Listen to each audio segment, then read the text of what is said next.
What's up everyone? Welcome back into my YouTube channel. So, ay pag-usapan natin kung bakit nga ba nakukuha ng mga negosyante yung mga gusto nila. Alright, bago tayo magsimula sa ating vlog na to, kung bago sa aking YouTube channel, please subscribe, notification bell para updated po ko sa aking mga bagong vlog na i-upload in the future. Kapag na-reach po natin yung 100 subscriber, ay magpapagiveaway po tayo after this year, 2025. Alright, punta tayo sa ating topic. Bakit nga ba nakukuha ng mga negosyante yung mga gusto nila na kailangang may achieve, okay, para masustain yung business, yung mga goal. Ito yung mga dahilan. Dahil alam nila na kalooban ng Diyos yung gusto nila.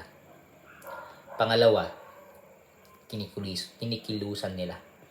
Pangatlo, merong pagpoporsige kahit na madaming negativity sa kanilang paligid, madaming distraction. Hindi, kaya to, biyaya ng Panginoon. Kahit anong mangyari, gagawa ng paraan. Kumbaga andun yung perseverance ba yung tinatawag doon? Basta yung porsigido. Alam mo na nagpupursige, na kahit na kulang yung resources, kahit na may sakit, kahit na mayroong iniinda, kahit na mahirap, andun. Okay? So, sana nakatulong sa inyo kung kayo ng idea.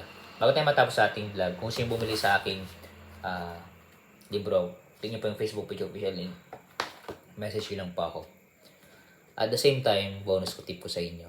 Kaya, nakakuha na mga gusto yung mga negosyante, yung mga gusto nila, okay, sa buhay. Dahil meron silang support system. Andito ako bilang support system mo. Tuloy ka lang. Kung nangihina ka, tuloy ka lang. Ang sumuko, pangit. Ha? Tuloy tayo. God bless.